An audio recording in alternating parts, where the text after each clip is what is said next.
Welcome, everybody, to AfterWords. This is a believer and non-believers discussion event. What we're trying to do here is do a little follow-up on some discussions that we've already had. There's always times where you don't quite answer the way you wanted to, or questions don't get answered properly, get tongue-tied and things like that. Points get missed, whatever. Mistakes get made. We wanted to have an opportunity to have a little more follow-up, and we're going to kind of do this as a little bit of an experiment. So the first event that we had in the believer, non-believer discussion series was why I believe or why I disbelieve.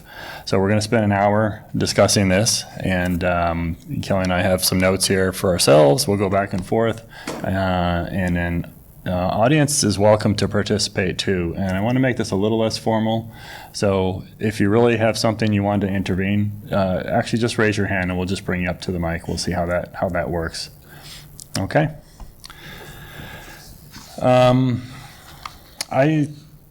If you don't mind, I wanted to start with, where was it? I wanted to start with something, because I confused a bunch of people, I think, at the very beginning.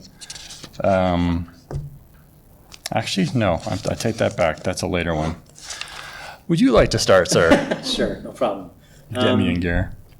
Okay, so as I was reading through this, and like I told you, I only did the first one, so we'll just do the first second one. Yeah, we'll just do the first one. We get together for that one next time. Okay, so when we first started off, Phil, you had talked about being raised Catholic and was opposed to the ritualism and the seemed purposeless, things like that. I've learned more about the Catholic Church from my wife and from my pastor than I know personally, because I wasn't raised Catholic. I wasn't raised Christian, for that matter. But what I gather from it is, and that's my questions, the ritualism and seem purposeless. I would just ask you a question about that. Sure. Especially the purposeless part. About why it seemed purposeless, or yeah, what was the what do you remember the message to be? The ritualistic part, I understand. I think quite a few of my friends would agree that that's the case, but yeah, that's not. Yeah. I'll get into the rest of it, but I was just curious as far as the purposeless part.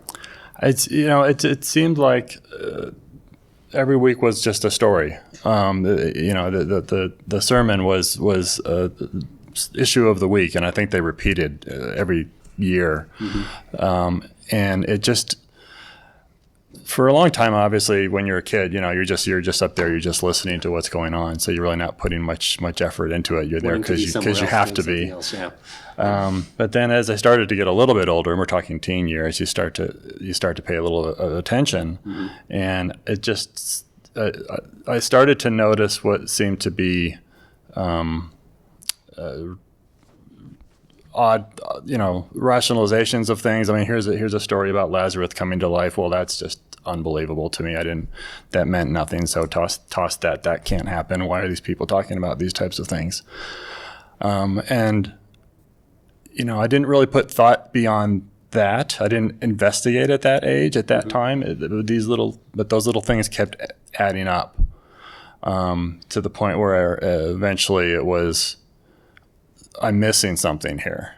And that's when I stepped away. I thought I'd give it some time, and maybe I was missing something mm-hmm. that other people were seeing, and they'll go off and mature for a while and come back and have it again. Okay. I didn't have a sense of, you hear the words that God gives you a purpose, but it just didn't seem to really be more than words. I never felt that was true. Okay. So it sounds like it's kind of evidential, but was there, I know a little bit about the Catholic Church and understand that I have some problems with what they teach as well, the church. They do some stuff that's, if you're actually believing that the Bible's the message that God gave us, then a lot of times they stray from that message. And I didn't know whether that was cause for some of it. But I purposeless sounds to me like, and tell me if this had any bearing on it, the Catholic Church does teach about eternal life. So was that something that they brought up very often, or was that It was mentioned. the- It just didn't seem like a thing to be believed. Death is death. It made no sense other than as a concept, a wishful thinking kind of concept. Okay. Well, in a naturalistic sense, then that could be. But has there been anything after that that's maybe caused a different attitude? From No. I mean, at that age, and certainly back then, where things are a little bit different now, we're more involved in apologetics and counter-apologetics and getting into why people believe what they believe is my thing. So naturalism was really not an issue that I really thought about, except to say that supernaturalism, let me simplify it and say that, what I experienced in my daily life was nothing supernatural. So anytime something supernatural came up, that just seems like, well, that doesn't make sense. How could that possibly be true? And that's at that age, that's as far as you take it. So. Yeah. But isn't that, I mean, as far as the viewpoint, if it's not supernatural, then it's just natural. Naturalism. I mean, and I understand. I get what you're seeing, but realistically, if you hang out at hospitals very often, you do have people that were declared clinically dead that do come back. Okay, now we're jumping into current knowledge. Well, okay, yeah, which is fine. That's the case, and it's been that way for a long time. Yeah, I won't agree with that because as far as I can tell, I mean, I've not researched this in much depth, but when I've seen people bring up this issue from the research side, there really does not seem to be explanations that wouldn't make sense with medical knowledge. You have consciousness goes away after a certain amount of blood loss. When the oxygenation is down, you're certainly prone to hallucinations and whatever. So maybe that was unclear what I was getting at. I'm not talking about the people that say this or that after they're dead. I'm not talking about that. I'm just talking about physically. People's hearts stopped beating. There's no more oxygen going into their system. Yeah, they're dead. I'm not talking about what they might see or what they might not see. I'm not really all that believing about that kind of stuff. But that being said, I'm just talking about somebody that's actually clinically dead. we're having some sort of like flash flood warning. Back, yeah. Right. That's a flash. People's phones are probably going to go Yeah. off, so let's stop for just a minute. Okay. Anybody who's got the emergency broadcast on their phone, it's going to go off. Or maybe it's just me and Phil. Okay. So my point being is that if doctors now can resurrect somebody, so to speak, and their vital signs are gone, I don't really see a problem with that. With as the Bible describes it to be, somebody outside our time domain doing that. Yeah, and I am if going they can to. do it here as doctors, then why would that be a big problem for? I'm not trying to evade your Okay. concept, and you can ask me to Okay. follow up a little bit here. But the idea that someone is gone and comes back, I don't see that has happened in everything that I've seen and read about. We know that it's your body temperature goes down, your metabolism goes down. There's no really simple rule about when someone is now alive, now dead, except on television. When it's a matter of time and someone goes, check their pulse, he's dead 12 seconds later. In real life, brain death is generally around 2 to 3 minutes, or brain damage starts in 2 to 3 minutes. Brain death takes a certain period of time. There have been people who came back from being subthermal for an hour, 2 hours at some of these extremes. So all these different factors, how much glucose is in your system, how much oxygen go into it. So I'm not convinced that people really died and came back. So I would have to see something in the range of like a week later. They came back. Something where we really get away from that range of time. So I mean, what range of time? Let me throw this to you then. What range of time would you be confident enough to get away with that? Any doubt that they could have come back from a medical state or kind of. Well, my evaluation of the subject matter is that if doctors can do it even after a couple hours, which realistically, if you consult the journals, if somebody's been not breathing and they're brain dead for a couple hours, they're dead. And there have been instances where those people are revived. But that's not, my point is that not in the natural realm, but in the supernatural realm, if you consider that what the Bible dictates about God and evaluating on that basis alone, because that's what you're doing, you're looking at the Bible and saying, well, Lazarus was raised after 3 days dead. That makes no sense. But if you consider the context of the document you're actually asking about, it says, in the beginning, God created the heavens and the earth. At that point, you don't really have to worry about him not being able to do something. I have something in here about that. But that's my point, is if you're evaluating it from the document, then you have to evaluate it from the document. That was my point. So I think we discussed that one. If you had a question for me, go ahead. Or later on, we were talking about leprechauns. I was challenging you with, why don't you believe in leprechauns, right? And it really came down to, I don't believe because the Bible doesn't mention it. And you'd also mentioned that you believe in, you sort of have a base assumption of God at the beginning of the Bible, and then once you believe that, you said that everything else is more reasonable to believe. You said there are supernatural events in the Bible, but once you accept that there is a God who can do anything, then the rest of it's easier to believe. And that's fine. That makes perfect sense. But my question is then, why does that first step make sense to you? Because that's an assumption that doesn't seem justified. All right, let me take that in two steps. If you're going to take the document and criticize a part of it, let's say Lazarus' resurrection, then you got to take the whole document. If, for example, the Bible said, nobody ever raises from the dead, and you're stuck, and then later on in the book it says, well, Lazarus raised from the dead, then you've got a valid point, because the document doesn't even agree with itself. But if you're going to take the document and critique it, you have to take all of it. You can't take one little portion where there's a guy that was resurrected after 3 days. I grant you, that sounds miraculous, but there's lots of things in it that are miraculous. So that's my point from the document itself. But what I was trying to get at with the cause and effect thing that you played, I don't know whether you want to get into that part of it or not. We'll do the Hawking thing in a minute. Okay, the Hawking thing, I was wrong. But he didn't say that. At least I can't find it anywhere. I referenced a couple different things he said, and one of those things was wrong. But do you want to go at it from that point? Because there's two different points. Like I said, there's the document that you want to use and say, well, does this really make sense? And to me, if you're criticizing it from the document, you got to take it from the first. It says, in the beginning, God created the heavens and the earth. Right. That's all I want to deal with right here. Okay, so, let's put aside issues of inconsistencies within the document. We differ on that. We'll bring in other people to have that discussion. Okay.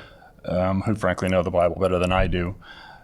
But that you have a belief at the very front, and then other things follow. So I'm trying to find the root cause here, and the root cause seems to be that you buy the concept of a supernatural, outside the universe, before time and space deity. Right. That's not strictly from the Bible, although that's the reason why I started searching. But that's not strictly from that. So I believe that evidence outside the Bible says the same thing. So explain where that comes from. All right. So I don't have my banner here, so some of you guys saw that, some of you didn't. So my belief is for reasons other than just the Bible.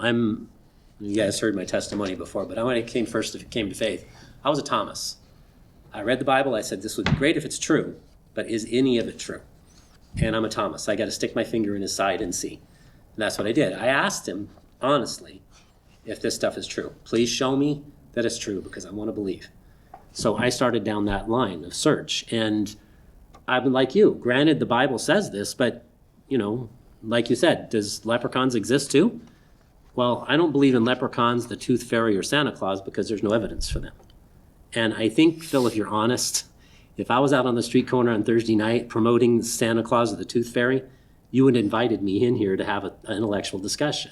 No. You would have laughed at me. No, and the reason is you wouldn't have been doing what I would consider to be harm to society. And Okay. So That's a different subject, but Well, I mean, that's, as far as you know, as far as I think that's why I when don't. That's why I don't bother people who Okay. do tarot cards and whatever, because Yeah. it's just kind of Me for and their you own agree on that. entertainment. So Me and you agree on that. I hope you don't bring any tarot card readers in here. I might. We talk I'm going to about sit out in the belief. audience and mock them. We then. talk about belief, and it's more than just about religion. So we're going to do some of that eventually. Well, my point is this: there's a lot of people that come to faith, and they come to faith because the book says what it says, and they believe it. And I admire them for that. But that wasn't me. I admire people that can just read the book and say, you know what, I believe this. Because God why is shows that- me that it's believed. I admire Why them. is that? Because that's blind faith. Why is that admirable? Well, okay, so maybe they've, I mean, they've if we're studied a little bit. I don't But mean to I don't interrupt think you. everybody's, what I'm getting at is I don't think everybody's like me. And there's some that are. I'm not saying that I'm like this, Yeah. independent person, but and there's plenty of them are, and my pastor's one of them. But when I started reading it, I had to know whether it was true, because I had Right. gone to college. I've taught me the other route to naturalism. They taught me that, and I didn't really care that much. Just wanted to drink and party. But I figured, okay, well, they got a bunch of letters next to their name. They must be intelligent. They must know what they're talking about. So when I started reading it, I had to know that it was right. So I started looking at reasons why it would be right. For example, So you are truth seeking. I am, absolutely. Okay. Yes. So, for example, was the document written at the time? Was it written by people that experienced the events? Is there any proof of that whatsoever? Because it's an old document. Was this written 200 or 300 years later, 400 or 500 years later, that, they just imagined things that happened and put them down? I looked into that, and in fact, you can verify the documentation is good for it being written at the time. So if that's the case, then these people and the other thing that I looked into with one of the books that I read, these people that decided to go this route and follow Jesus of Nazareth, there was no reason for them to do that. All they did was lose their standing at the temple. By the time they got to the point where Jesus had been crucified, and after that, they lost their standing at the temple. They wanted to kill him. They tried to kill several of them. They succeeded. And these guys, they didn't care. They said, well, okay, if that's what you want to do, then go ahead. And we're talking about people that are just far away. There's ones that are killed in Jerusalem. There's ones that are killed in Rome. There's ones that are killed in Greece. There's ones that are killed in old, what they call Galatia, that's Turkey. And they didn't have any way of communicating with each other. John, for example, didn't, or well, I'm going to use John because he's the one that didn't. But Matthew, for example, couldn't get on the phone with Peter and say, dude, they're about ready to kill me here. Are we going to keep this story that we made up? Are we going to keep this going? So those basically, guys and their testimonies are extra biblical. You can find them in documentation that's not in the Bible. They gave their lives for this story that they supposedly, if you read what people say about it, they made it up. So I don't know why somebody would do that, especially that many of them. So basically, you're saying that because people at the time, and I'm not going to question right now the accuracy. But let's just assume. We want to do that in a different one. Yeah. I'll look Yeah. forward to that. That'd be good. But based on somebody being in a location and saying something, and then the book records that, that's enough for you to believe in something that is so outside of your normal experience. I mean, again, the leprechauns and the unicorns, we don't believe those things. They seem like stories to us, and our intuition, I don't know. We don't believe them. There's nothing believable and about yet, it. There's no believable. But do you see the point I'm making? That you're going on the basis of a book, which we could put an intelligent unicorn at the front of that book that is all knowing and all good and whatever, and that would make as much sense, other than that the book doesn't use the word unicorn creator of the universe or something like that. But do you see how I don't see how you're making the logical connection? But you're making the same arguments that Dawkins makes. You're making up a fictitious character and trying to make it as silly sounding as possible, like his flying spaghetti monster. And if the document described a flying unicorn that is able to do all these things, okay, but I have to document it. You would have to be able to be documented. Yeah. And let me give you an example one of the first books I read. The Jewish lawyers and scribes, they decided they were going to have a debate with this guy by the name of Polycarp. He was late first century. And they decided they were going to have a debate with him over what happened with Jesus. that's documented not only in biblical history, but also in the I think it's the Talmud. It's documented that they had this discussion, and that Polycarp was complaining because the Jewish scribes and the lawyers were telling the people that Jesus did his miracles because of Satan or magic, one of the two. There's an interesting point with them saying that. These people of the time that were negative witnesses, they're not saying he didn't do it. They're saying that he did it by magic and Satan. They're not denying that he didn't raise people from the dead, he didn't walk on water, they couldn't find his body once he was dead. They're not denying any of that. Mm-hmm. Negative witnesses at the time, not denying it. They're saying, yeah, he did it. But he did it this way. And Polycarp was mad about it. He didn't like that because magic, of course, is described in the Bible as evil. But Polycarp is testifying to it, and they're doing the same thing. So it's not one thing. It's not one thing that said, oh, yeah, okay, that's it. It was a pile of evidence that convinced me, a pile of it. I want to cover the Hawking thing. Okay. I'll try not to make this too painful. Stab me, because I deserve it. Because I used references to him that I can't find. You referenced Hawking several times. 4 times, Yeah. I found. Is it okay to ask questions? Yes, question. If you have, you've got to come up to a microphone, though. Oh, I do. Oh, okay.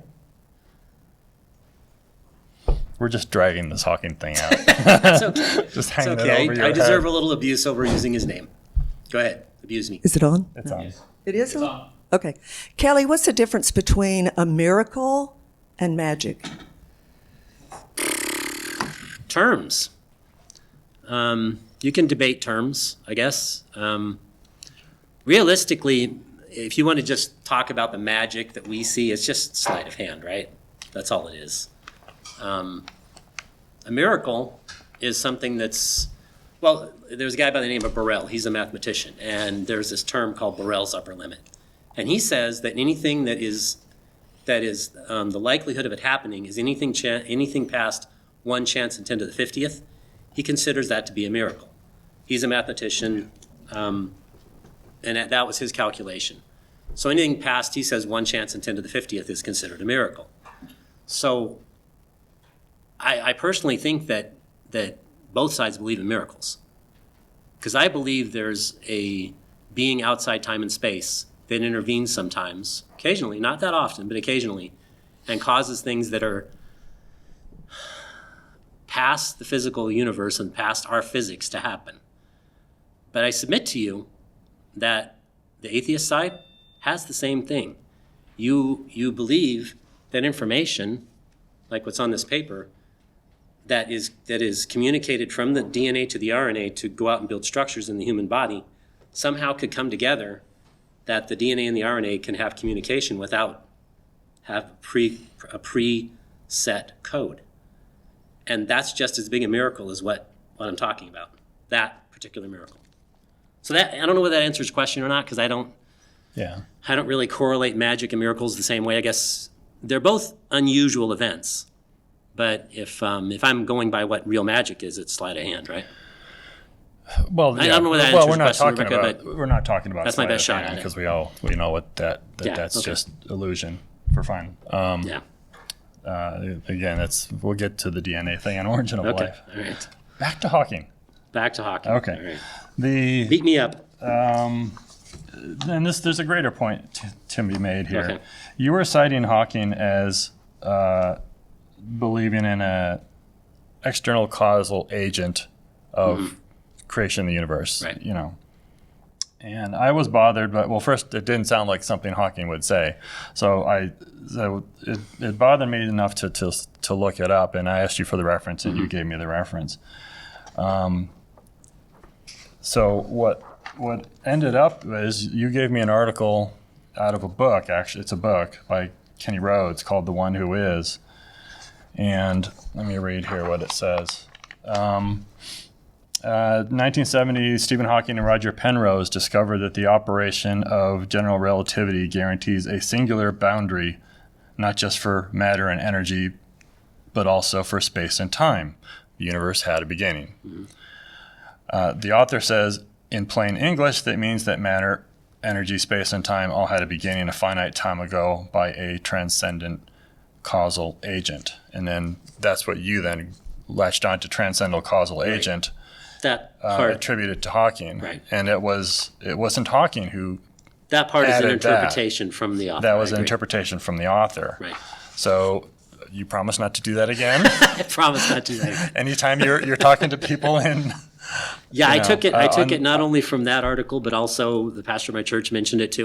And he Yeah. may have said that, but I can't find it anywhere. So the backup is not there. Yeah, and keep looking, and let me know if you find anything. But it's just one of those things that when I see people, and we all do this to some degree or another, but you get a hold of something that supports your point of view, and it gets repeated, and then other people start to pick it up and repeat it, Sure. and then this is why when I find these things, and we're challenging each other on these all the time, Sure. doing research, I do want to get them clarified. You should see our discussion on Michio Kaku. We'll do that another day. Has some similarity. Okay, enough of that. So Hawking never said anything other than Not that I can find. essentially. He did say there was a start. There was a start to the universe, yeah. Not that there was anything about who or transcendent or external or where it came from. Okay, Hawking is done. Let's put that aside. Let me go to something that Bob had said. He was taught standard, typical evolutionary biology, and then he came to do his own research and find out that he thought it wasn't true. So let me play this again, and then we'll... Pointed to the fact that there were certain plants that these particular lemurs, which are different varieties of a lemur, were eating, and that was what caused them to have this muzzle change. So do you think they were trying to deceive you? I think they were telling me the whole truth when they say these are the plants that caused it, and I'm being, like I said, I could have accepted it as a fact. I didn't. I went and researched it and found out that the plants had only been there a couple hundred years. And so therefore, those plants couldn't have caused it. I found that as I looked at different species of different animals that have changed, that it was environmental changes that caused it, not necessarily evolution. And so what that did is it made me take a look at what they were saying. So I check in everything I can to make sure that what they're telling me is the truth. Okay, let me stop it there. So it was environmental changes, not evolution. There's a couple of points here. Changes due to environment, that is a piece of evolution. So there's a slight misunderstanding. Right, but we agree on that. So, But there's limits to it, is what he was trying to get at. There's limits to it. And that's the part that I'd like to make clear if that's what the subject is. I have two issues here, Yeah. based on what he said. One is that using his own experience, he did his own research. Now, we all are good with critical thinking. We all encourage critical thinking, but there's a limitation on that. I find a lot of people putting their own evaluation above the evaluation of people that are more educated in subjects. In this case, colleges would be the traditional criticism against, and particularly against consensus, feeling that their opinion, that their personal judgment is as valid as a consensus opinion.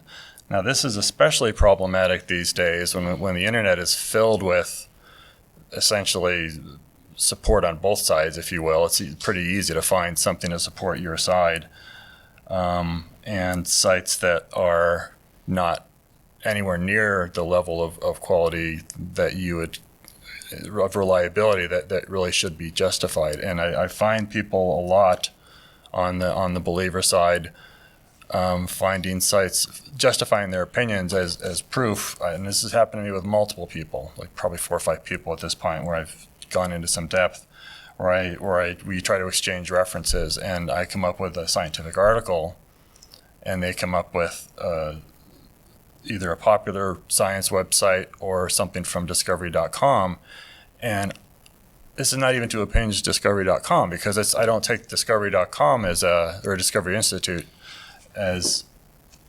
I look further than that. I look at where they're getting their information. I try to dig down to the actual source, and I find bad information. I find inaccurate. I find rationalizations, and then when I present that to them, they don't believe me. They say that I'm being the biased one because I'm using my science, not their science. How do we get around this? I mean, we Bob said we all have the same facts, but when we're looking at two pieces of information and coming to different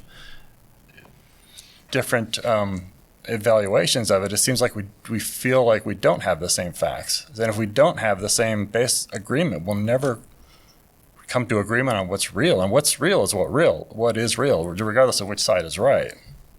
Yeah, I understand what you're getting at. But there is if you find a fossil in the ground, the only thing you can really tell about a fossil in the ground is it once was alive and now it's dead. You can make some interpretations from that if you want to. And you try to find out where it lived, what it ate, several different things. But realistically, those are maybe educated guesses, but they don't know because they weren't there. Let's stick to the resourcing issue. But that's what I'm talking about. But let's stick to the resourcing issue first, because that's a different subject. Yeah. How do we get people to agree, as when we are truth seeking, especially these days on the internet, that we need to learn the same methodology of how to find valid information, rather than finding. The internet may be the worst place to find that. Well, granted, it's what we have. I mean, but I shouldn't say the worst, but there's a lot of very faulty information on the internet. Right. So how do we train people to search properly and be able to tell the difference between what is good information and bad? People all the time throw stuff at me, and I look at it and I give it a shot, and it is bad almost universally, and I explain it to them and I show them exactly where it's wrong or misleading or incorrect or whatever, and I give them references, and they don't believe me. So I don't know quite where to go from there. Yeah. Well, sometimes people aren't going to change their mind. And you want to say some Christians are like that? Okay. They're probably guilty. There's ones that I talk to all the time. They come by the Thursday night thing that I do, and some of them are Christians. They come up to me and tell me, well, are you telling these people they need to be baptized before they become Christians? And where are you getting that from? Where in the Bible does it say that? It doesn't say it anywhere. Well, yes, it does. It says it in certain place. Yeah. And they're taking that bit of information and twisting it to mean something that it doesn't mean. And honestly, Phil, I get a lot of that from people that come to me and they just say silly stuff that just is not proven. Yeah, and it's not a Christian issue exclusively. Yeah, it's not just them. How do you deal with it? Let's go down that hole for a bit. I mean, how do you deal with it when someone comes up to you at your booth and says that something like, Mother Nature is in charge, or Gaia worship or something like that? Sure. I mean, so I've talked to shamanists. I've talked to Wiccans and stuff. So it's not just people who don't believe in God. How do you try to make the points to them that what they are thinking and critically evaluating to the best of their ability might be incorrect, or get them to question it or rethink it gently, with care? Because I do care about people. Phil, the reason why I come here is because I care about everyone who comes in here. You know that. Yes. You know me well enough to know yeah. that. I do it with care. I'm not going to do the get up in their face and yell stuff. I don't do that, because I truly believe, like we've agreed on, once you get to that level, nothing's being exchanged anyway. Right. So if somebody comes up to me and says something that is conversational and they want to talk about it, I try to bring up evidence. If you're going to evaluate truth, you have to look at what the evidence is and evaluate it. Now, can you have different opinions on the evidence? Yeah, I think that's what you're getting at. You can have different opinions on the evidence. We can get into lots of different ones of those. There's a bunch of them. You can evaluate a piece of evidence two different ways. Let me give you an example. But that doesn't mean that both evaluations are legitimate. Both of them could be wrong or neither one. Both of them could be wrong, but not both of them can be right. Correct. So that's the law of non-contradiction. Yeah. Not both things can be true. If they're opposite views, let me take one, the Quran and the Bible. Somebody that says both of those are holy books, well, that's just silly. Because the Quran says that God didn't have a son, and the Bible clearly says he did. So one of the two of them, they both could be wrong, but not both of them can be right. So those type of things have to have evaluation, critical thinking. You have to consider what's being presented to you and see if it can be right. I think that could be true. And that's me.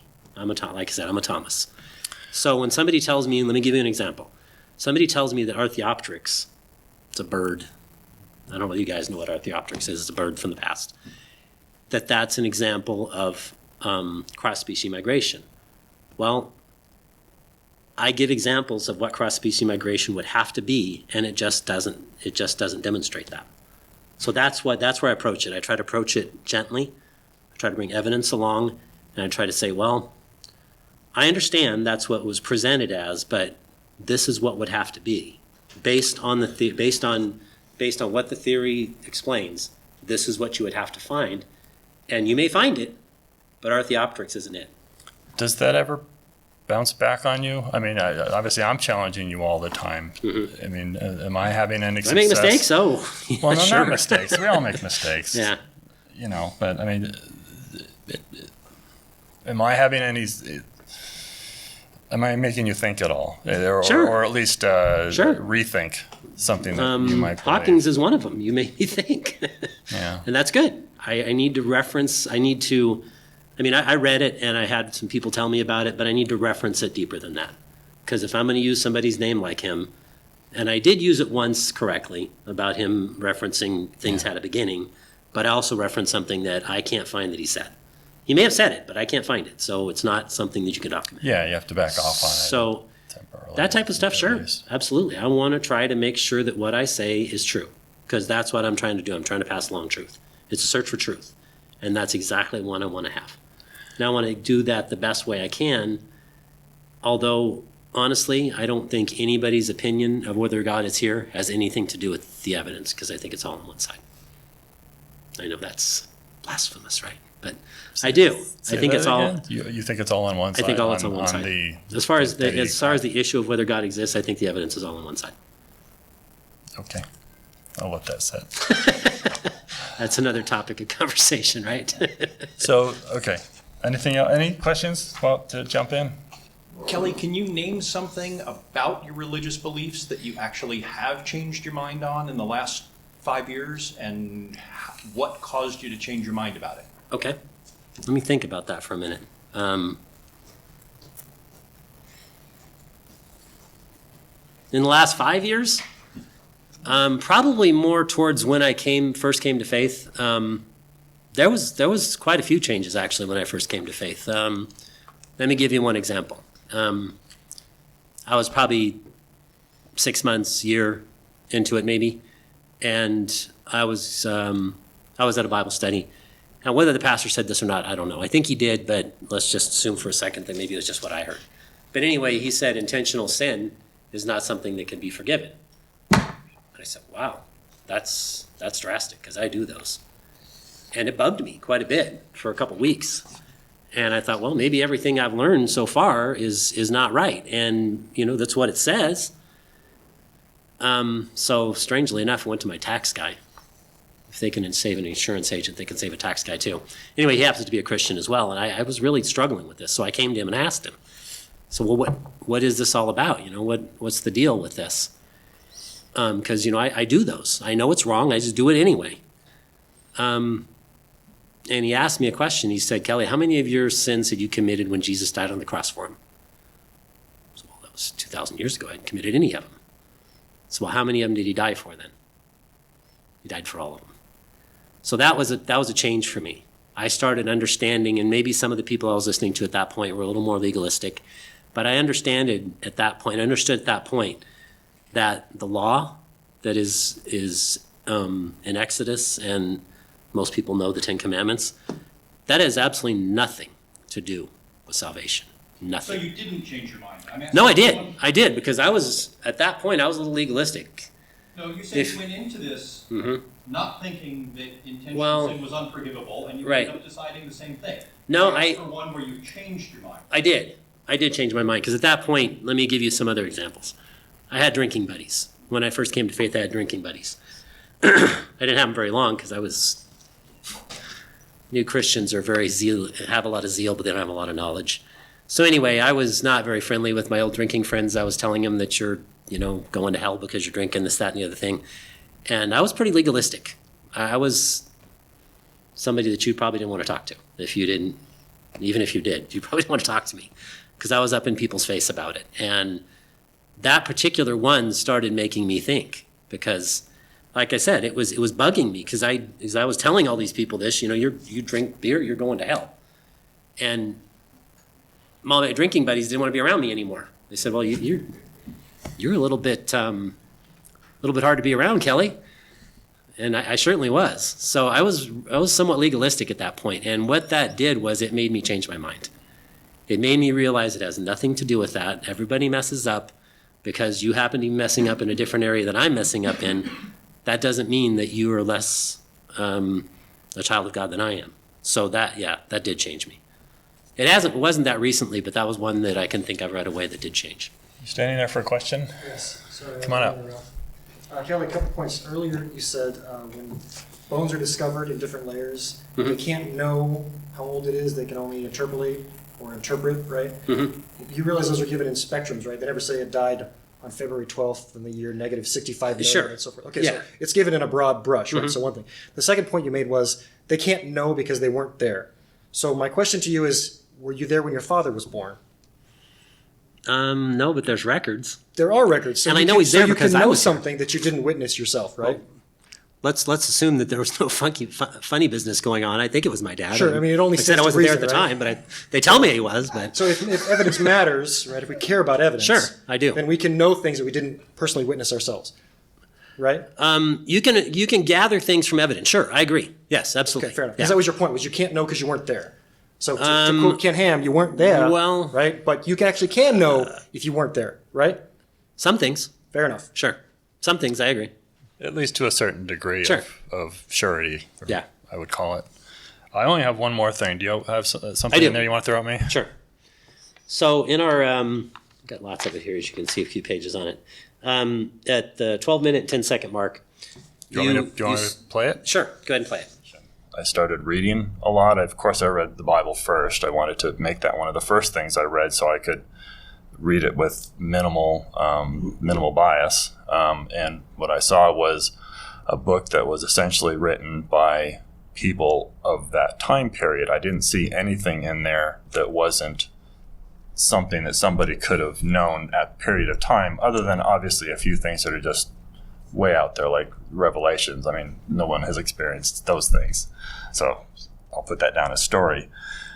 And I started to also then pick up books by religious believers, trying to go to the best arguments they had and to explain what they believed and understood. And without fail, I found errors, logical errors, assumptions, like first assume God exists and then continue from there, which is, a difficult assumption to make and have a fair judgment of what's real. I think you went on to say that historically you weren't really sure that there was anything prophetic in the book. Yeah. I think some of that we covered initially because you mentioned there that I think you kind of made the idea that you assume when you're reading the Bible that there's God. Well, that's what the book's about. So if you're going to read the book and criticize it, then you have to come to it from the content or the context that it's giving you. But let me just go on. Wait. Yeah. You're saying I have to believe? No, As I but if you're gonna- evaluate the book? No, but if you're going to evaluate the book, you can't. I think it's what's a good word to use? Out of context, to try to say that Lazarus can't be resurrected because resurrection doesn't happen. Well, you don't have a complete knowledge of what history has been, and to say those kind of things, to me, you're kind of bringing about your own mindset to the evaluation, as opposed to just going into the document and seeing if the rest of it makes sense too. That's what I was getting at. You pick out one thing like the resurrection of Lazarus, and you pick that one thing out and say, well, that's hard to believe. Well, you got to evaluate it with the rest of the things that happened. What I was doing was, I was seeing was. But that's really not what I was getting at. But let me let's just make this cover one it a point, little bit, and yeah. you Okay. can stop me if you think I'm getting off subject. All right. I was reading the book because other people were believing things that I wasn't believing. So to me, I took it as, is there something in this book that would convince me I want to know what they know to understand what they believe? And when I read the book, that's not what I found. Okay. So the prophetic part, and if it's written by man, you mentioned that it was just a book written by man, which you're right. It's written by man's hand. That's whose hand wrote it. But where did the inspiration come from? Books now are written by man's hand. That's what the physical process is of getting it down onto paper, but it's coming from the mind, right? It's a thought I would think process it coming comes from the same place that anybody who writes a story comes from, and it also comes from our evolutionarily developed intuition to explain things. We believe in agents, especially when we had no scientific knowledge of what causes weather and thunder or whatnot. And this goes back to animistic cultures that believed that the mountains and animals and everything had a cause. They really tried to explain things, and all the way back to early hominids and even apes possibly, where they started to have dreams and started to interpret I hope we get to that part, Phil, because I want to talk about that for sure. But let me let's move beyond that, because there's some problems with that evaluation as well. But anyway, so I think you were going to go on there and say something about prophetic. You didn't see anything really that was prophetic. Right, you mentioned something that there was I did not. Nothing in there that you really wouldn't be able to tell.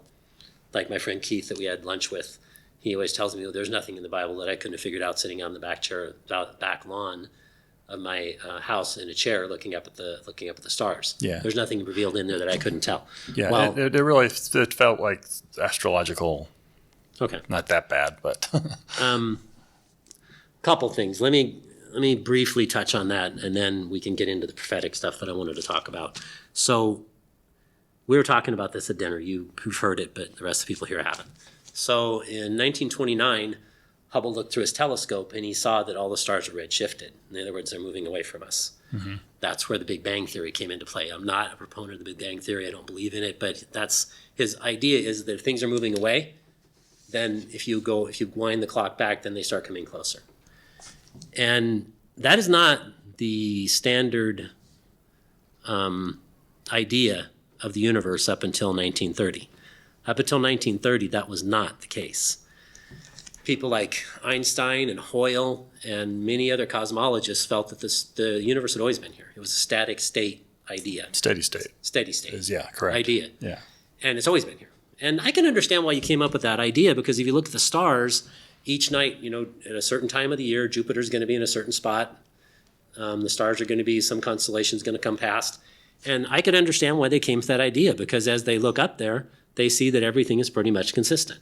The sun comes up at a certain time on a certain day of the year, and they evaluated those things. So I understand why they came up with the steady state, and that was the standing idea until 1930.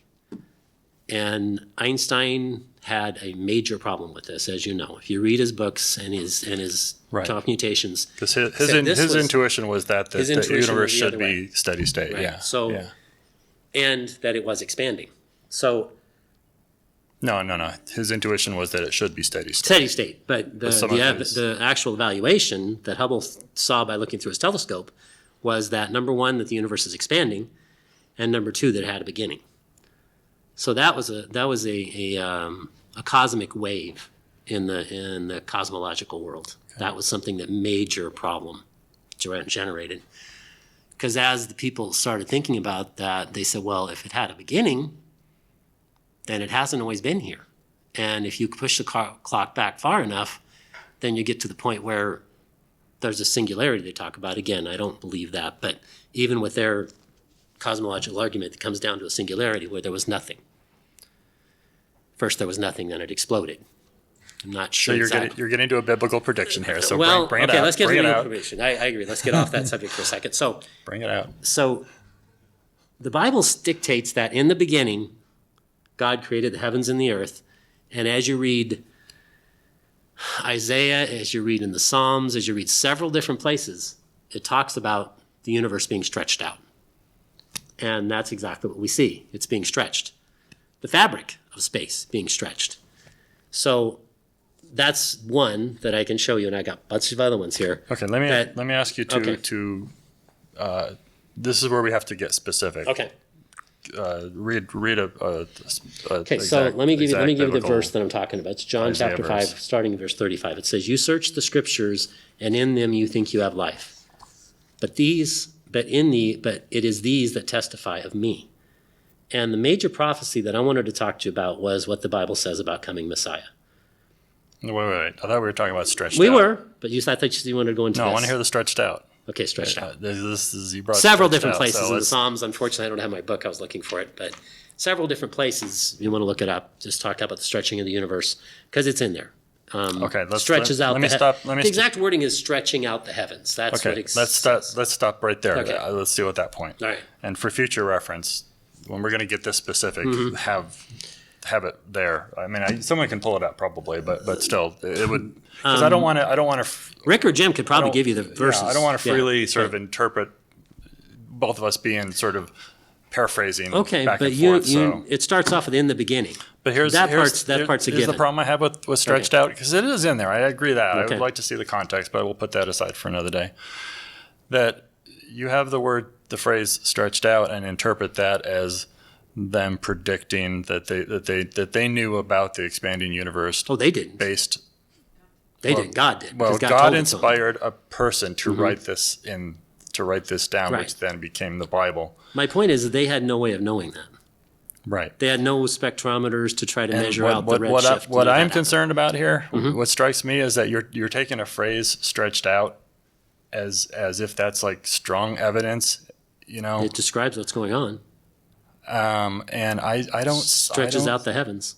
Yeah, and you can interpret this phrase in different ways too. Give me The a heavens are stretched out as the sky is wide and expansive. It's something like that is just as He would valid. have said it would wide and expansive. He said stretched out. In other words, But you see what I'm saying about how stretch, but- how it could be interpreted all sorts of different ways, and yet Actually, you I are don't. interpreting it in such a specific way to justify just- something that is supernatural. well, And give me another rational explanation for stretched out.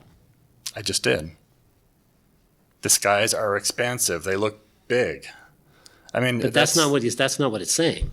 It says the actual heavens are stretching out, and it's we're not going just. we're not going to convince each other, but it's the point. You can see the point that I'm making, and that's Well, really all I'm trying to do. I with hear that. I hear the words you're saying, but this. If you have a Yeah. question, up Okay. to the microphone.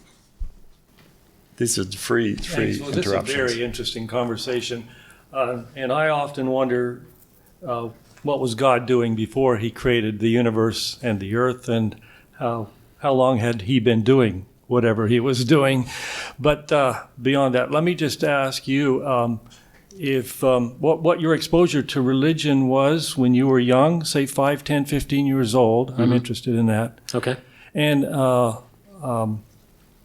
And is there anything in the Bible that any major things that you don't take as literal fact that actually happened? I mean, say the flood, Noah's Ark, or something like that. Or is there anything in the Bible that you don't take as absolute literal? Okay, couple different questions. Do you want me to say something about the first one, about as far as God was doing before? Or was that okay? All right. So as far as me goes, no, I didn't come to faith till I was 43, and I was not raised in a biblical home. I was not taken to Sunday school.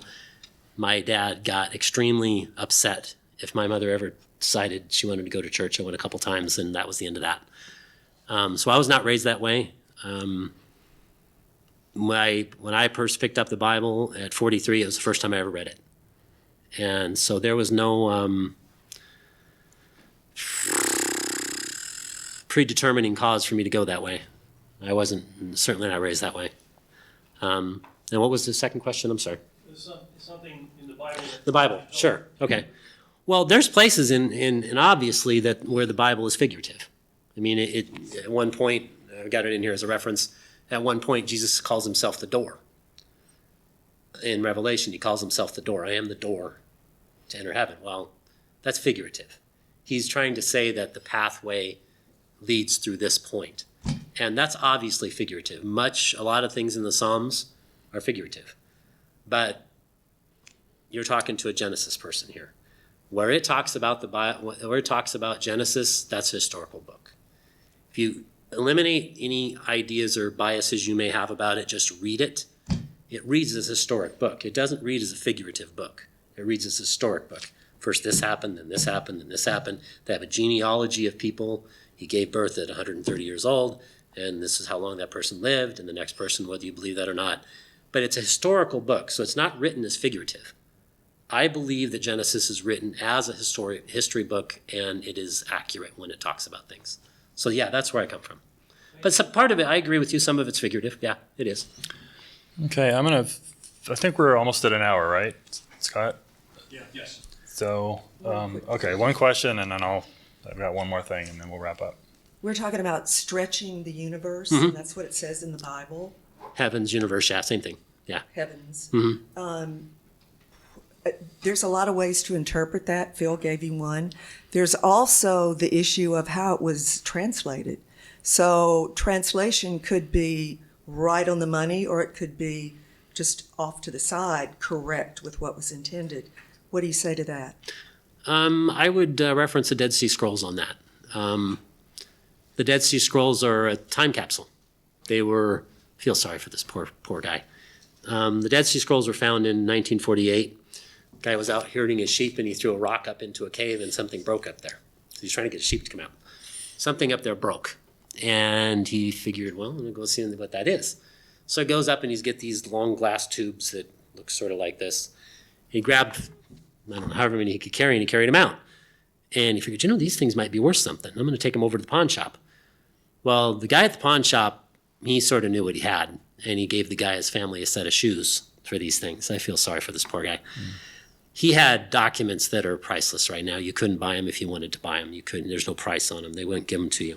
But he had them, and he could have sold them for a lot more than that. But what they are is they're a time capsule. They're found in 1948. They're documents that are written by this group of people called the Essenes. The Essenes lived somewhere between 100 or 200 BC. And they're exact copies of the Old Testament. They're not a New Testament, of course, because it wasn't around yet. But they're exact copies of the Old Testament.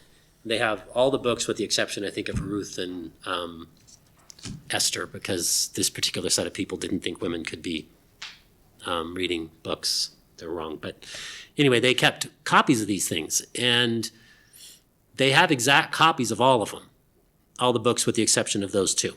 They may not be complete, but there's a majority of it there. And Isaiah, for example, is one of them. The complete book of Isaiah is in the Dead Sea Scrolls. So my point is this. At 200 BC, these books existed, and they took those and they compared those Hebrew written documents with the Hebrew written documents that are close to 2,000 years later. They're exactly the same. 99% the same. Those documents translated into English, when you take those Hebrew documents and compare it with the Hebrew documents now, they're the same. When you take the Hebrew documents now and compare them with the English translation, they say the same thing. Maybe they say universe instead of heavens, maybe, but the point of it all is the same. I think there is extremely good backup that those documents that are written now, that were transcribed over time, are the same documents that first century Christians had, and they're the same documents that the Jewish people had prior to that. Very good documentation for it. Okay, let's, Joe, you've got a question? Yeah, I have a question. You said earlier that the Genesis, you said, is more historical than figurative. Well, that's just how it's written.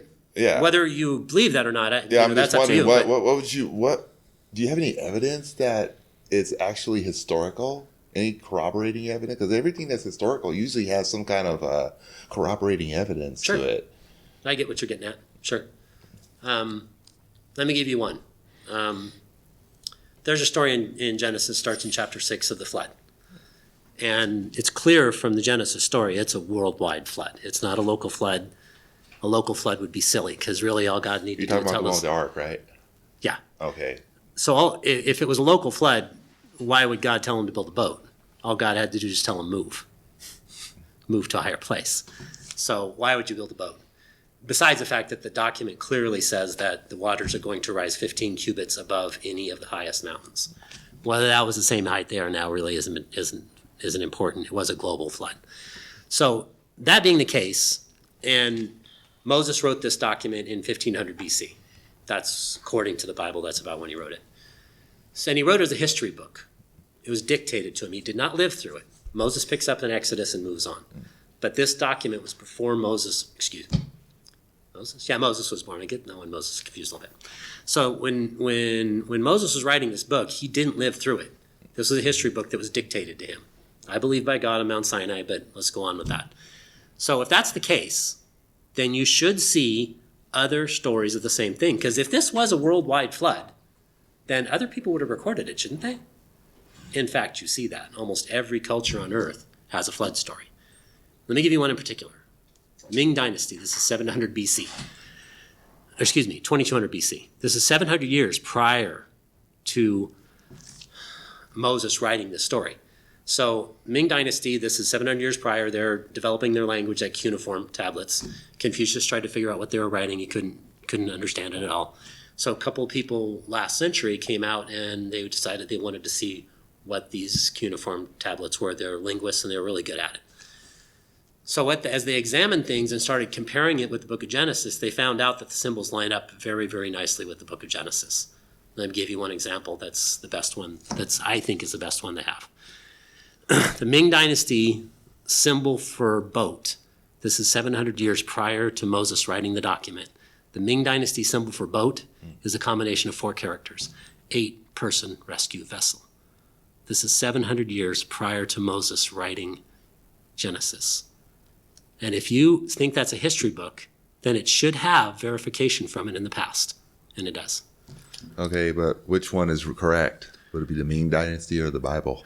I'm just saying that there's documentation for it before that. If the story's floating around, if it's not just made up in some guy's head, Moses made it all up because he wanted to tell a good story, there wouldn't be any documentation of it in the past. Yeah. But there is.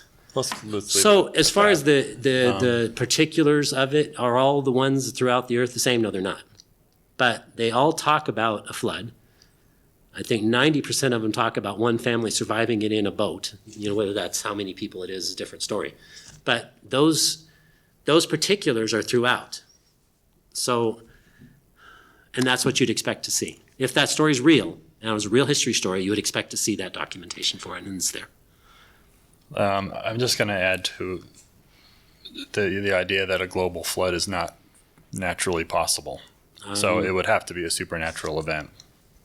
It's just not. Okay, it's that's not one of the things that I have in here. We'll have actually. a geologist in here sometime and figure I that have out. that in here. Well, you think it's not real, but okay. We're probably not going to get to it. Okay, one point, and then we're done. I want to answer something that Bob I didn't even get to a put page. forward. Phil. Really? I got 28 pages here. I got 2. Oh my God! All right, change of plans. We're gonna do this for 23 hours. You guys don't mind, do you? You can No stay around for bathroom 23 breaks. hours. We'll have Okay. pizza or something. At what point? Yeah. At one point, Bob made a comment that we haven't made amino acids or proteins from scratch, and when I challenged him on that, I said, "Yes, we have." He said, "Give me references." So I want to just put some references out there, just to answer his request. Let me just say I disagree with him about that, Okay. about Bob. Okay. Well, 'Cause- this is why we 'cause have different people up on. He so- says from scratch, and I think that's what he was trying to get at. But I agree with you; they've been produced. Well, from scratch, meaning from base chemicals, inorganic chemicals. Yeah. So, but I just wanted to put this out that here's a couple of good references to look at. I found a book called Origins and Synthesis of Amino Acids. It's a textbook by Andrew B. Hughes. And for those of you in the room, I have the title page and the link for it if you want to read it. For me personally, I've had talked about this before. There's a great courses that I recommend by Robert Hazen, Hazan, called The Origins of Life, which goes into all the different current research areas of how life could have transitioned from inorganic to organic. So there's a lot out there. I know in the panel we just had on Origin of Life, Brian Scott was quite confident that since he's worked near researches in that field that's not true. And in fact, we've manufactured proteins up to, I don't know, 100, 150 nucleotides. I don't know the details on that, but check out those two references. Those are worthwhile. Can I make a comment on that? As far as amino acids being produced naturally, Urich and Miller did it. They had these tubes that they made up, and they produced amino acids. And Bob just was. I think what he was getting at, and he's not here, so I can't pick his brain. But I think what he was referencing at is amino acids from nothing. I think that may be what he was talking about, because he knows I agree. about the I think Miller-Urich experiment. That's what he was talking about. He knows about the Miller-Urich experiment and that they produce amino acids. But let me make my point. Just because you get amino acids, that's not life. That's just chemicals. That's a first step. It's chemicals. That's a first step. It's chemicals. That's all it is. And you know, so go to the left-handed origin, thing go to the Origin of Life's book that I just mentioned, because they go through that series of. What was the author's name? Robert Hazan, Hazan. They go through the starting with amino acids going up to proteins and what all the current lines of research are and the limitations of what we know right now. Anyways, enough detail. Let's hold it for the next one if you don't mind, just because we're over an hour and I want to get to the next one. Okay, so we're going to leave it at that. Thank you so much. We're going to move on. Next one meaning to the next we're debate? We're going to move on to the next to the next episode. I didn't study that one, Phil, but okay. Yes, right now. Okay, we'll change the panel. We're going to take a 10-minute break, and then we'll come back with that. Thank you.